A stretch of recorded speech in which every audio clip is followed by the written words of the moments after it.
fellow romance readers, I'm Amy. And I'm Sarah, and this is Post-Book Depression. You know that feeling you get when you finish a good book that you didn't want to end? Have you finished a book and just weren't ready to move on from the story and its beloved characters?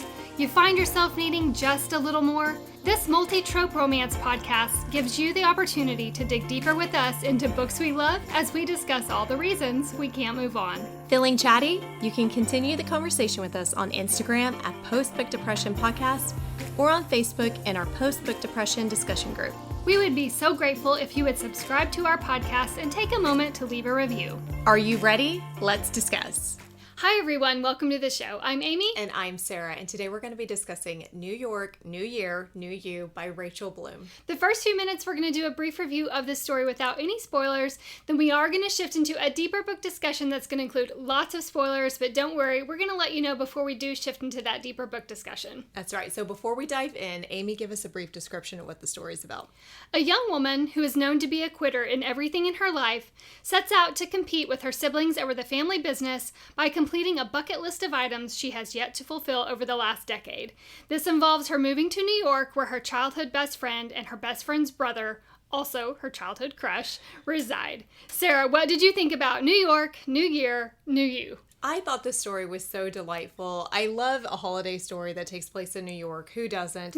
I loved the bucket list. I didn't love the idea that she quit everything, but I love that she had to kind of fulfill a few of those items. It reminded me of you, because Amy is very goal-oriented, and you've inspired that in me to do that.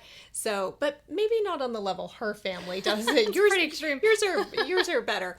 But yeah, I loved it. What did you think? It's cozy. It's a delight. I also love the list. As you mentioned, I'm a list maker. Yeah. I love just setting goals and lists, and so I really vibed with that part of the story. I love the activities that they do through the list. It was great. And it's a great short read, too. Yes, you can read it really fast, which was perfect for the holiday when we're all busy. I think so, too. All right, let's get into those ratings. Angst. This was just like a 1. I did 0.5, so very low. I was going to say, it could be a little high. There was just like, even though you kind of know what's going to happen, but I was like, Yeah, a little bit of stress, but not much. Not much. All right, humor, 1.5. I did 1. Yeah. So close again. There's a sprinkling of like lighthearted moments in this story. For sure. All right, spiciness. 0. Tears. 0.25. I did 0. I didn't cry. I didn't cry. It's just like, oh, that's sad. Like something takes place and you're like, oh, that's sad. Yeah. And that was about it. Right, overall. Overall, this was a 4.25. Me too. It's perfect for the holiday season. It's like I said, quick read, really delightful, lots of fun. Warm fuzzies for this time of year. It was a great holiday read. That concludes the spoiler-free quick review of this story. Now we're going to shift into a deeper book discussion, which is going to include lots of spoilers. So if you haven't read this story, stop what you're doing, go check it out, and then come back and join us on the deeper book discussion. We would love to connect with you on social media. You can find us on Instagram at Post-Book Depression Podcast, on Facebook in our Post-Book Depression discussion group, and you can also email us at postbookdepressionpodcast@gmail.com. This cozy holiday winter story starts at the Christmas season, and Quincy and her family are gathered together for the holiday, and it starts off with their Christmas traditions. Let's begin our chat with this opening scene. I love the idea that this family has to have these bucket list items that they have. It's basically, I love the comment she makes about my family can't wait till New Year's to have a New Year's resolution that they have to do this early. I love the idea of it. I didn't like the way Quincy felt sitting there feeling less than. Her siblings are her sister was really kind of... She's a little too competitive. I'm a competitive person, but I felt like for it being a holiday spirited activity, it felt a little too... Yeah, a bit. Yeah, I didn't care for her sister throughout the story. I mean, she redeems herself, obviously, in the end. But yeah, I don't know. That kind of made me sad for her, but I loved the idea. I love the idea, too. Yeah. I also found it surprising that they don't share with their family what their commitment is until the following year. They reveal it to each other. I thought that was fun. Because how would, we've talked, we mentioned it in the quick review. I like to do lists. I like to have goals. There have been several birthdays I'll make. Like for my 40th birthday, I did a whole list of 40 things, or it was 39 or something like that, that I wanted to work on throughout the year. And that couldn't have been a secret because I'm actively working on that throughout the year. It would have been very challenging, even if it was just one or two things, especially a big one. He had to learn Japanese. So it just seems like really big things to keep a secret. I did like the reveal part, but I feel like practically it seemed like more of a challenge. I think if you don't feel the need to post everything on social media, I know some people, they want to share what they're doing. But even their family, I'm just saying, like, they're talking to their family year-round. round. That would be, I could do that. I could have a goal in mind. I've had a goal in mind that I didn't share with my parents for several months just because, like, sometimes for me, it's I have to prove I can do it myself before I share with somebody else because I don't want anybody else to be well, that, and I don't want anybody else to be aware of my failure, I guess. Yeah. So I mean, I kind of liked it. I like that they didn't know. It's a bit intense the way these little scrolls that they have that come out. Feels kind of, and man, the fruitcake. I'm like, why are we still subjecting ourselves to fruitcake? Why are we subjecting ourselves to fruitcake? I don't know. I had a teeny tiny nibble when I was a freshman in high school because that was never a thing with my family. And mine either. It was for like a Christmas play, and I was like, I'll give it a go. But when she was describing it, I was like, oh, break a tooth, horrible. Yeah, I have yet to try a really good fruitcake or figgy pudding. Why are we still talking about that and singing songs? What is figgy pudding? Other than the song, what does it have? One of my coworkers wanted to try figgy pudding after we sang the song at work a couple of times, just in the office, joking around. Okay. And he brought it, and it was disgusting. It's made of figs. It's like this kind of fig-based dessert. It was like a moist fig Newton. Well, it didn't really have the fig Newton outer part. It was more, it looked, my face right now, I don't know how to describe it. You'll have to Google it. She looks so grossed out just thinking about it. Yeah, it was gross. The flavor, the texture, everything about it to me was gross. Just Google a picture of it because I don't know how to describe it. Is it the consistency of bread pudding? No, I don't feel like it had that much texture to it. Okay. Maybe it was the version he brought. But we all collectively agreed we were going to move on and live better lives without figgy pudding in our life because it was nasty. So Amy and I just feel like no fruitcake, no figgy pudding. Okay, moving on. Back to the story. Yes. It's in this moment that her dad brings to light the fact that his business partner is retiring. And so he's going to open up the opportunity for Veronica and Matt to have a friendly competition. They have 3 months to put together a proposal for their latest client to present to them. And Quincy pipes in and wants to know why she can't be considered. But we have to kind of back up just a little bit. It has been established, even here early on in the story, that Quincy is known as the quitter. Quincy the quitter. Quincy the quitter. She has yet to finish any of her Christmas commitments. She backs out. She started ballet when she was 5. She quit. Everything she tries, she quits. And so it seemed obvious to her dad that she would not be considered for this opportunity because she would quit. And so when she brings this into the conversation and wants to know if she can participate, her dad agrees on the caveat that she has to complete, not only does she have to do the proposal like the other 2 siblings, she has to complete the last 10 Christmas commitments that she has not done. I was questioning why Quincy wasn't given the opportunity, even though they had kind of established that she has this reputation of being Quincy the quitter. But the fact that he didn't even include her in it. So I was all for her interjecting herself of, excuse me, hi, hello. I would like to throw my name into the hat. But tackling 10...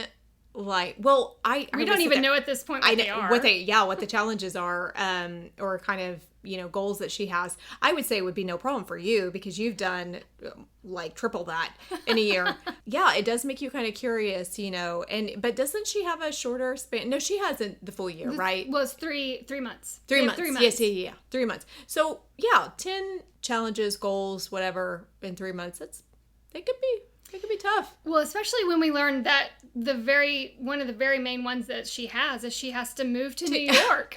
I know. What would she do if she didn't have a friend there? I don't know, because that's quite the commitment. Moving. Well, I kept thinking, how are you going to work? But then, she works remotely, and I guess it helps that she works for her dad, and this is a position she's trying to take on at the business. Yeah, she has her work cut out for her, and I do not envy that. She moves to New York simply because she reaches out to Bryn, her childhood friend, and we learn that Bryn moved to New York 10 years ago, and Quincy was supposed to move with her in the 10 years ago scenario, but she, of course, quit that. She decided not to do that, and Bryn just finally quit asking her to come move. So Bryn is a great friend, first of all, for there being 10 years of this distance between them and agreeing to let her come live with her for about three months to do this transition. What a great friend. She is a great friend. Let me tell you, Bryn's a better human than me, because I would be like, hard pass friend. Like, we're more acquaintances now. That would be like me hitting up one of my high school friends, I feel like. I'm thinking of a specific person that I was really close to that I still kind of chat with sporadically and being, hey, can I come live with you for 3 months? No, it's kind of weird. Yeah. But, I mean, I guess if you've known each other, I don't know. Let's spend just a few minutes talking about their friendship over the years. Yeah, okay. So they met when they were young. They've been friends since they were kids. Sounds like they were pretty close friends, really great friends. Then they just, I think really what kind of put distance between them was the whole move. They were going to do everything together. They were going to live in New York together, big dream. And Quincy just kind of... I feel like I want to defend Quincy because, you know, I sit there and I think, can Bryn really be upset that she didn't move? Moving to a big city is a big deal. Not everybody's cut out for it. I don't even think I could visit New York. I love the idea of New York, but let's just be honest. You know me. And if I was to walk in the middle of that city, I would have such anxiety with, you know, the skyscrapers and everything and the people. It would just be too much for me. But that was a dream that they had together. They had together, but to have a dream and then to go to a city and realize I may not be cut out for this is a whole different thing. Now, granted, that was not her reasons for not moving, but you would think that she would kind of explain to Bryn, I mean, if they were as close as they were, explain what happened. But she never really told anybody. No, she didn't. And from Bryn's perspective, one of my biggest pet peeves is when people don't honor their commitments, when they say they're going to do something and then they don't. And I understand things happen. I'm talking, this is a big scale decision that they had made together. And I could see where Bryn would be very disheartened and disappointed in the fact that her best friend wasn't going to do this new adventure with her. They've been talking about it, looking forward to it, and then when it comes down to it, I think because Quincy had been such a quitter throughout their lives together, in Bryn's mind probably she's thinking, oh, this is just another thing that she's going to bail on. And just that disappointment building and compacting over time. I could see Bryn being upset if it was a financial situation where we are splitting the rent and all that, and just to be left hanging. Yes. Not knowing that that's the backstory, but just being sad that, oh, you're not going to be there with me. I don't know. I feel like you have to kind of do what's right for you. So I see both perspectives. Yeah, I can see both sides. We'll get into Chad and the backstory of all that later in our conversation. Chad. Such a perfect name for somebody that would break your heart. Chad. The Chad. Well, Quincy shows up at Bryn's apartment, which she equates to a fancy hotel. I could just envision the lobby, you know, the just extreme caliber of this apartment building that she walks into, and then she walks in and there's this angry Saint Bernard in there who she gives the one trigger word, and the Saint Bernard turns to mush.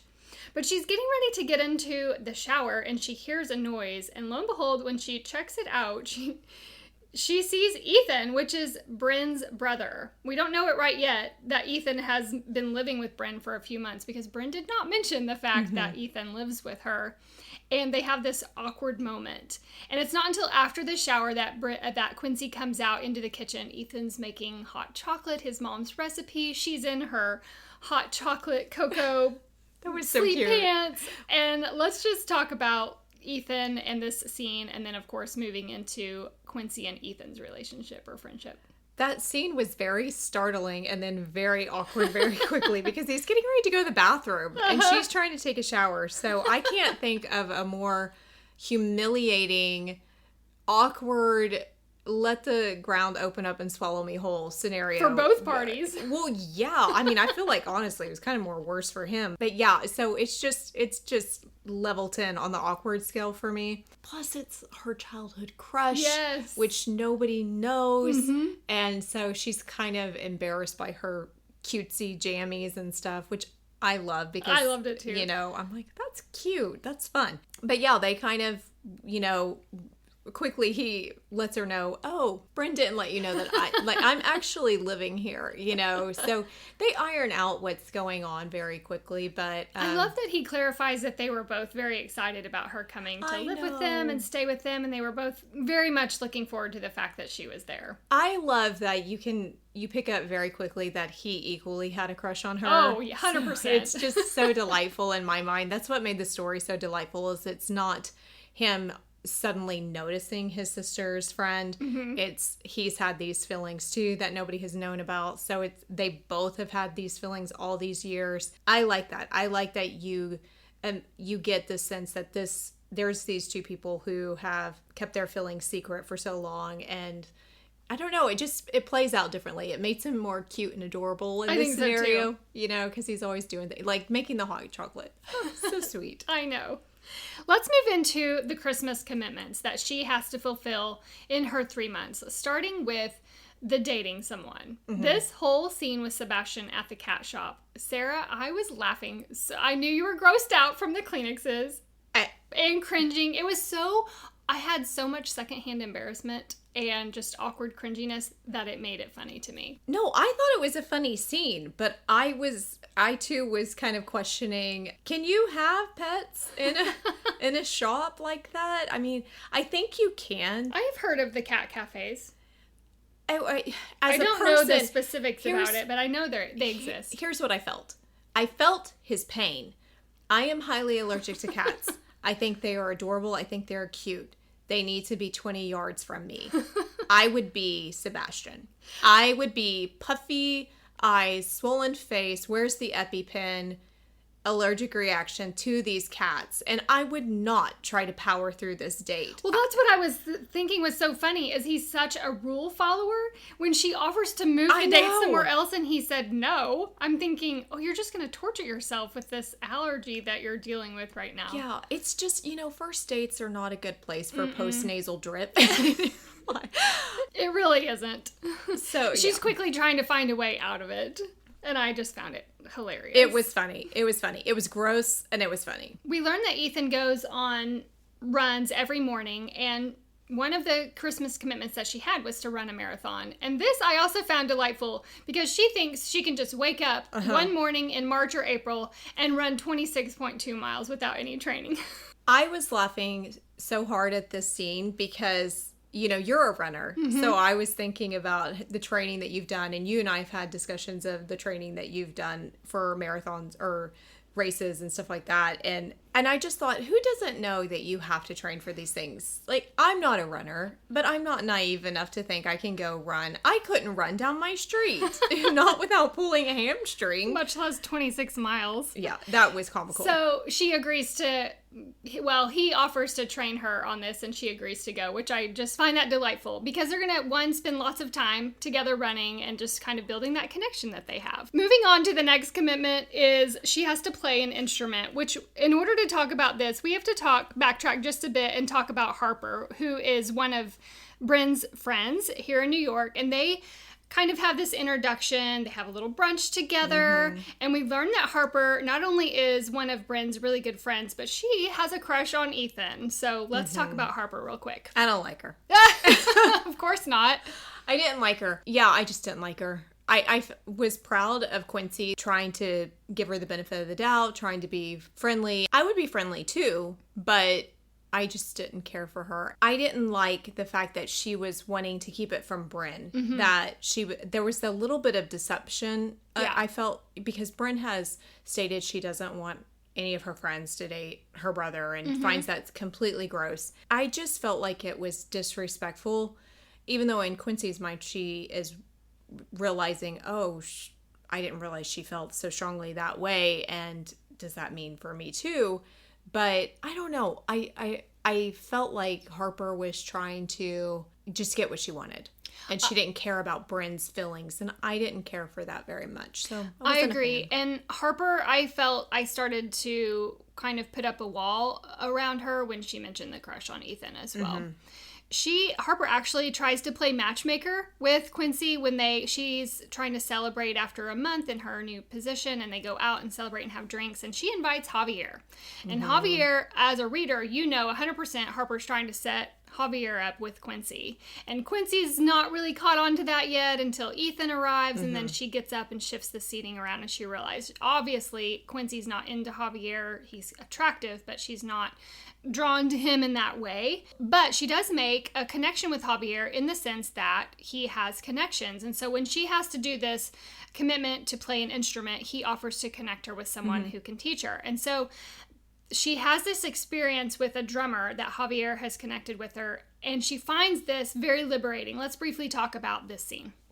He was very quick on the ball with that, because I think it was like the next day. So that was impressive, and I appreciated that he was helping her fulfill this commitment. I found it comical because I think some people can just go and pick up an instrument, but the rest of us probably cannot. So the whole scene was just funny to me, but I love that you picture this guy trying to teach her. Was it a bongo? It was a conga. It was either a conga or I think it was a conga. Conga.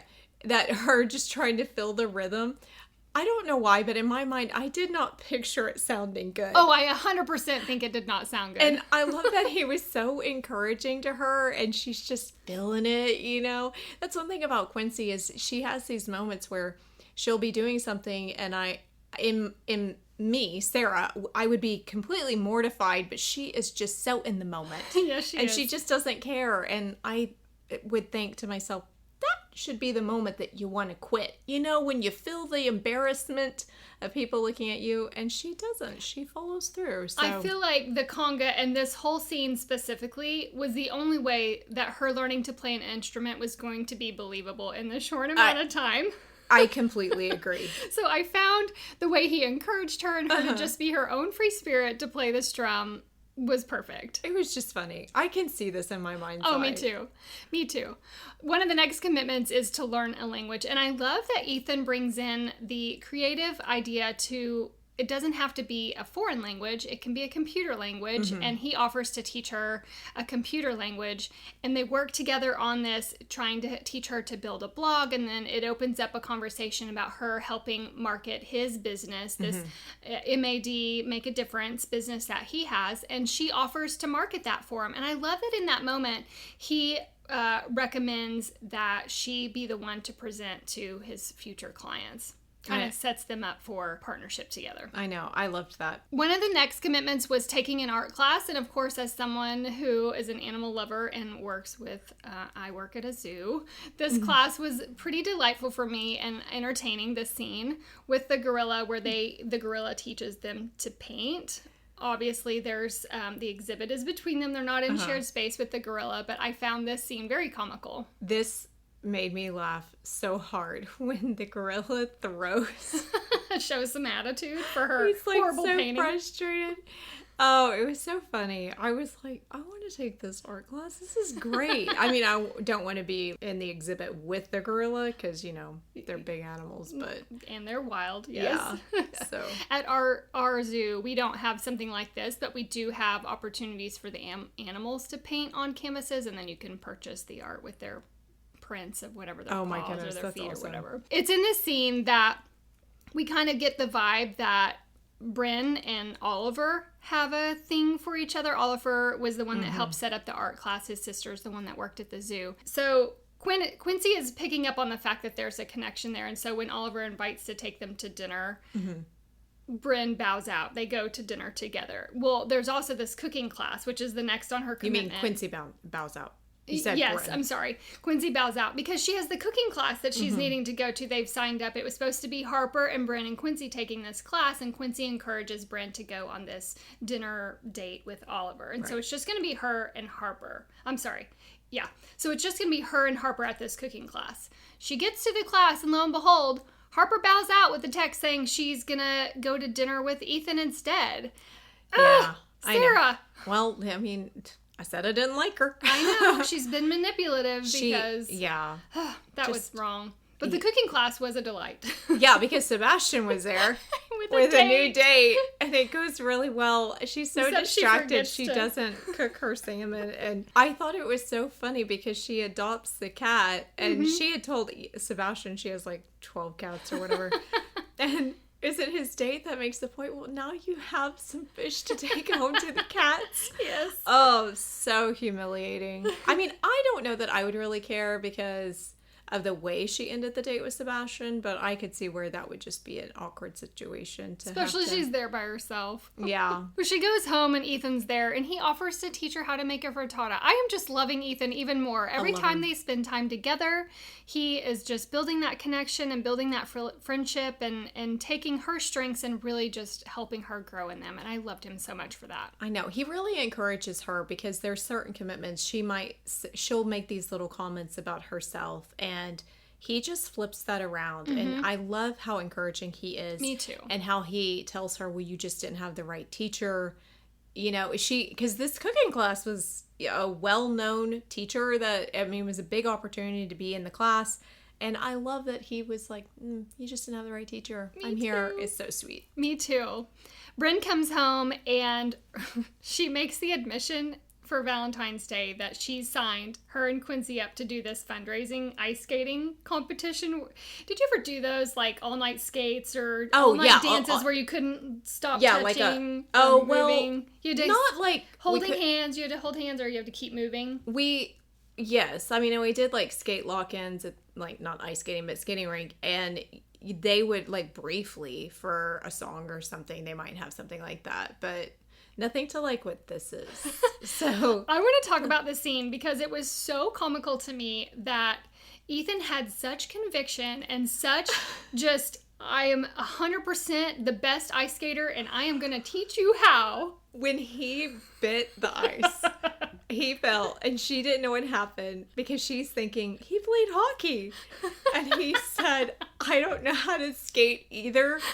I was laughing so hard. I thought, I love this man because he did not let on that he was horrible at hockey, and his parents, let him quit because he was so bad and he couldn't skate. That just was so funny to me. I loved it so much. I was like, way to just hang in there, and just, I love his excuse of like, I didn't think it would be that hard.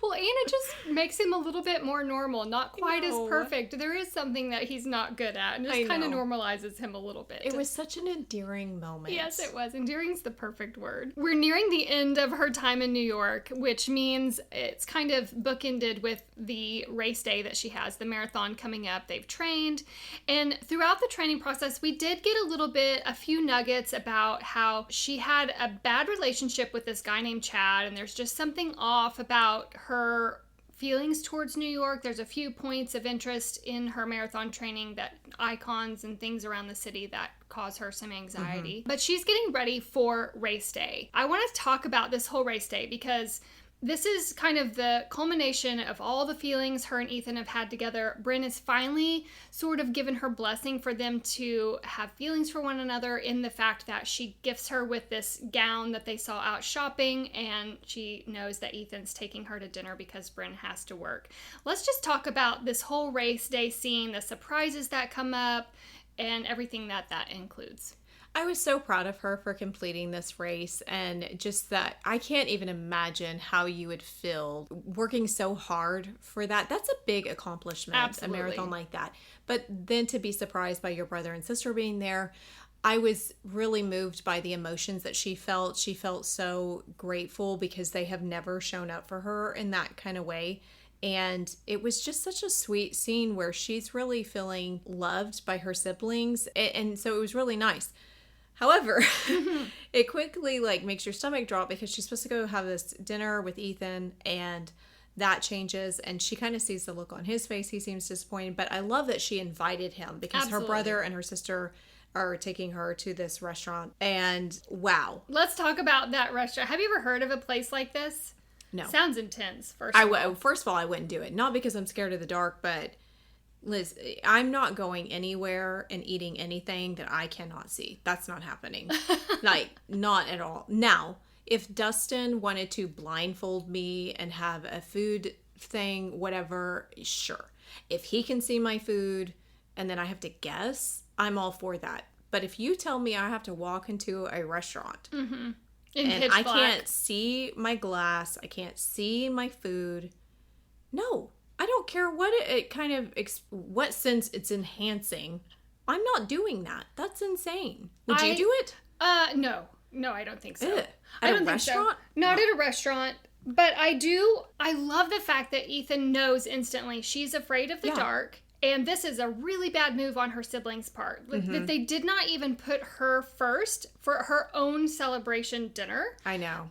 I love that he called him out, too. Oh, I 100% loved him so much in that moment. And then as they're sitting down at the table and he's extending a toast and she's bracing for impact when Veronica is going to give her part. And lo and behold, Veronica lives up to the expectation and gives her backhanded compliments and just starts tearing her down. And Ethan stands up for her. I love that so much. And the fact that when the lights have to come on because she's run into a server, things fall down, and Ethan still wants to salvage her celebratory night and offers to take her out. It really sets him apart from all the other book boyfriends because he's just constantly thinking about her and has her best interests in mind the whole time. I also love it because you really see how much he's paid attention to her throughout the years.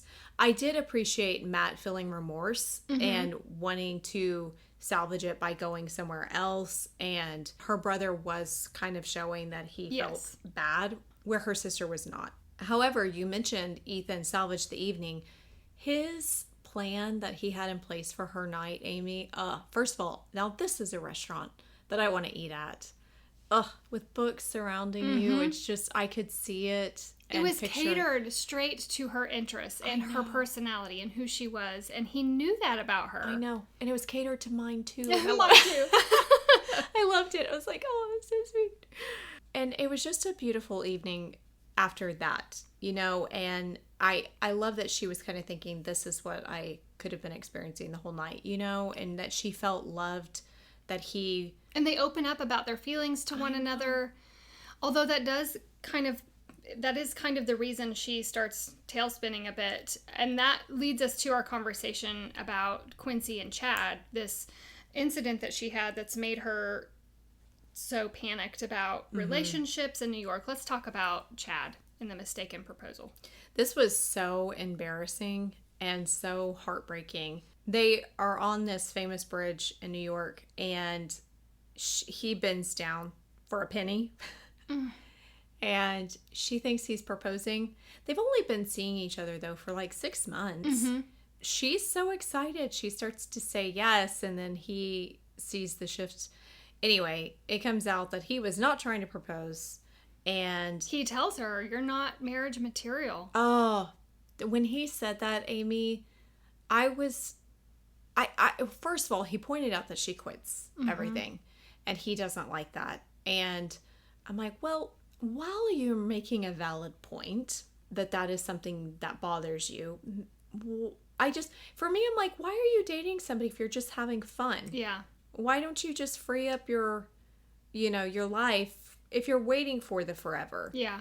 So yeah, she's kind of heartbroken, and he's the reason why she doesn't like New York and doesn't want to be there. And because of that, after she's had this open conversation with Ethan and the feelings that they have for one another, she's starting to have doubts and wondering if maybe she will quit when things get hard. She hasn't really had a relationship to push her to the point of things getting hard since Chad, and so she tries to sneak out in the middle of the night. And this is where Bryn catches her, and they have kind of this moment of a little bit of a discord almost, because Bryn is expressing her frustration with the fact, this is why I didn't want you to date Ethan, because I expected this of you. And I loved the moment that Quincy points out, we're not much different, you and I, because we haven't really talked about it, but Bryn has these feelings on marriage and commitment as well. And she broke up with Oliver. Yes, and so they have this moment, and Quincy points out, you and I are not much different from one another.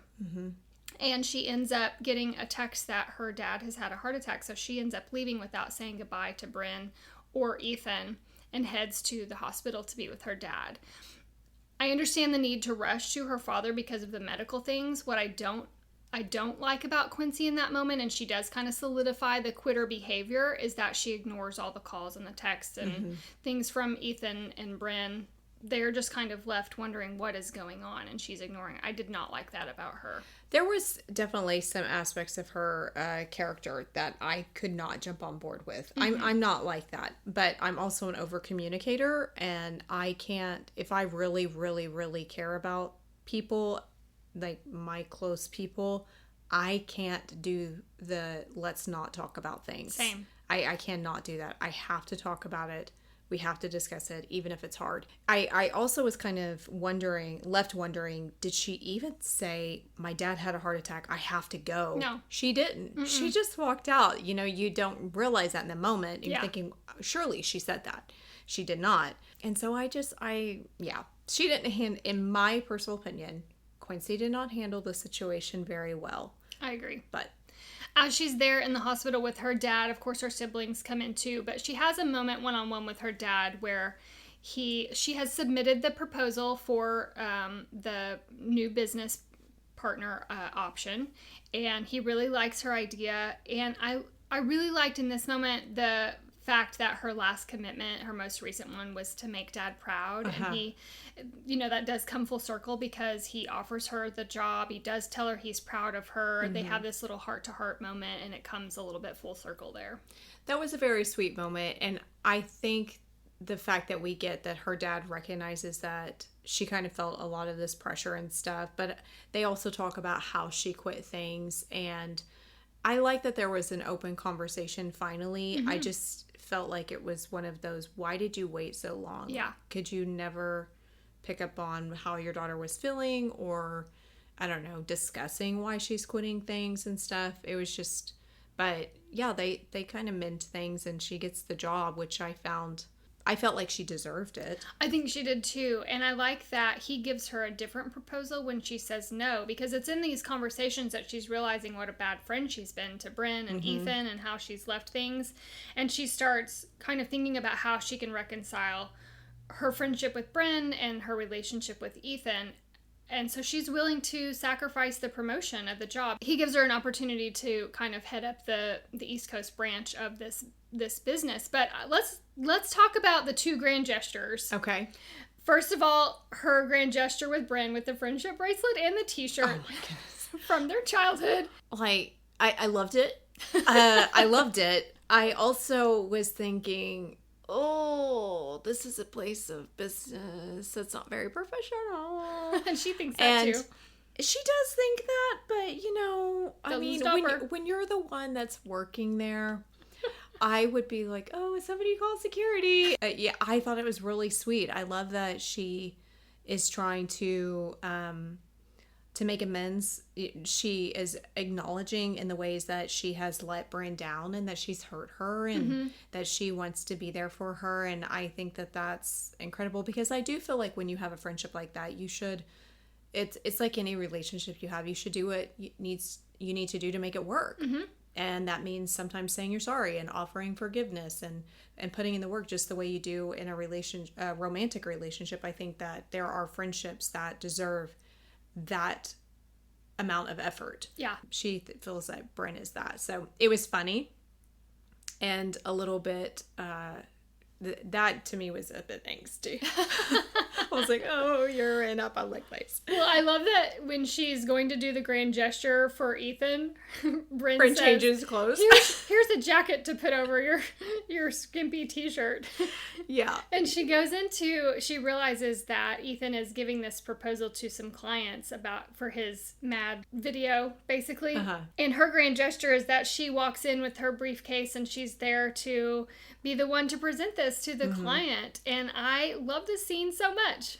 I had in my head, when she walks in there, he seems relieved to see her. I thought, is he relieved because she was supposed to be there all along? And was she just not going to show up for him at all? I wasn't really sure on that. Or was it a surprise? I think it was a surprise because somebody tells her that he's in the middle of a client meeting. Okay. And so she goes to I loved it. She walked in like a boss. Oh, yeah. And it was a great scene. And I think it meant a lot to him because he was nervous about, and I love that she had the connections to the celebrities. Oh, me too. To be able to have them partner, and not only that, but like financially buying power.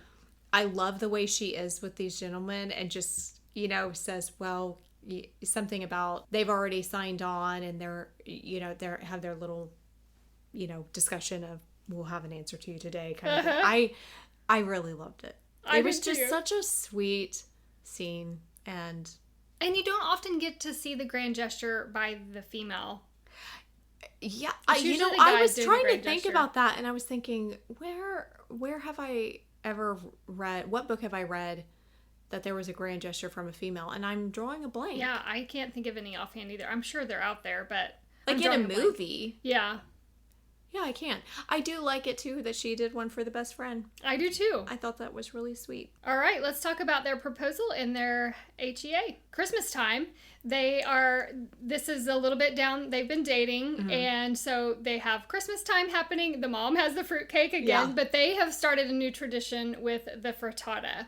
And they're getting ready to write down their Christmas commitments. Yes, so this was incredible because he kind of joins in with the Christmas commitments. And I love, love, love that the commitment is to be married.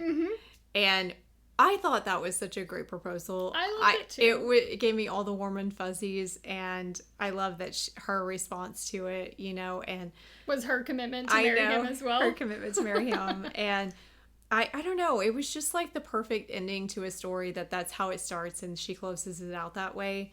It was so very cozy. Happy. It was just a cozy read, a quick read like we said, and they live happily ever after. Yes, they do. And fulfill all their Christmas commitments.